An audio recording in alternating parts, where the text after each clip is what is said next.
A 30-year-old building on a single plot in Mumbai has a predictable ceiling, a 2.5 FSI, and moderate profit.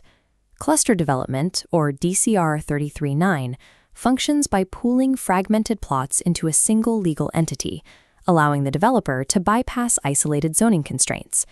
To qualify, the state requires a minimum land aggregation of 4,000 to 10,000 square meters. Reaching these thresholds grants a substantial increase in incentive FSI.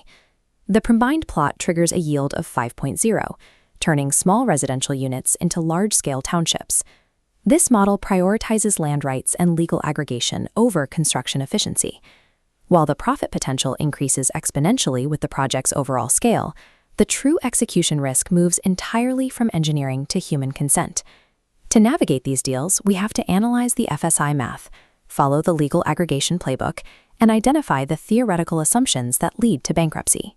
Cluster development is a lucrative MMR arbitrage, but securing the land rights requires more professional legwork than pouring the concrete. Every cluster project begins with a baseline.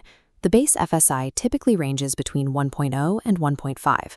The cluster policy then adds layers of incentive and fungible FSI directly on top of that base. Developers then purchase external FSI in the form of transferable development rights and load them onto the project. For plots on wide development plan roads, additional premiums can be purchased to reach a theoretical peak FSI of 9.0.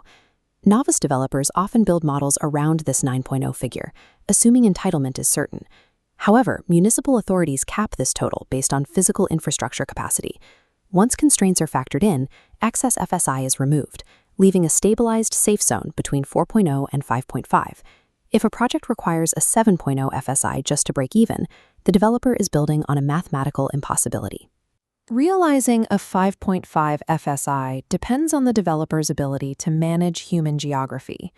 The process begins with the formation of an apex body or federation to legally represent multiple independent societies. This is where the project often stalls.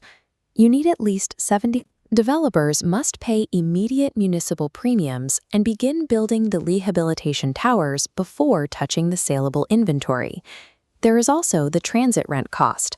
Developers pay temporary housing for thousands of displaced families for up to 5 years without incoming revenue. Revenue from saleable flats is delayed by years, creating a cash flow gap that can collapse a project.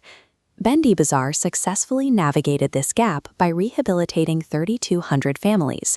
By rebuilding in smaller sequences, they kept holding costs manageable over a 10-year period. In contrast, the Patra Chal redevelopment failed, leaving 47 acres of land in a state of indefinite suspension. The developer sold FSI rights without securing transit capital or following a phased governance model, leading to a stall exceeding 1,000 crore rupees. Survival depends on sequential execution. Demolishing an entire cluster simultaneously leads to insolvency. For a private developer, attempting to manage a 10,000 square meter cluster alone is a massive financial risk without Tier 1 institutional partners. The most accessible entry point is the aggregator model, shown here at the base of the strategy pyramid. The aggregator manages the ground game. They secure the land rights, form the federation, and lock in the 70% consent.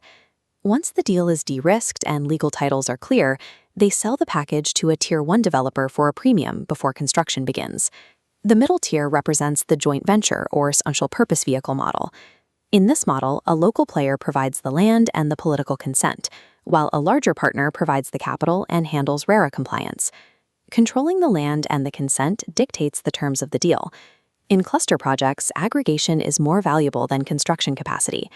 Cluster development is a political, legal, and financial game. The construction phase is the final step of a much longer process. Do not underwrite deals using a 9.0 FSI. Base your feasibility on the 4.0 to 5.5 range. No capital should be deployed for transit rent until the 70% consent threshold is legally secured. Managing the multi-year cash flow gap relies entirely on strict sequential phasing. Navigating TMC and BMC guidelines while optimizing FSI loading requires specialized project management consultant intervention. This framework for cluster intelligence was created and presented by Pawan Thakur of Thakur Property Consultancy. For cluster feasibility and deal structuring in the MMR region, seek professional analysis. You can reach our consultancy at 900-435-2787. The next decade of MMR real estate will be led by the developers who master the mechanics of human aggregation.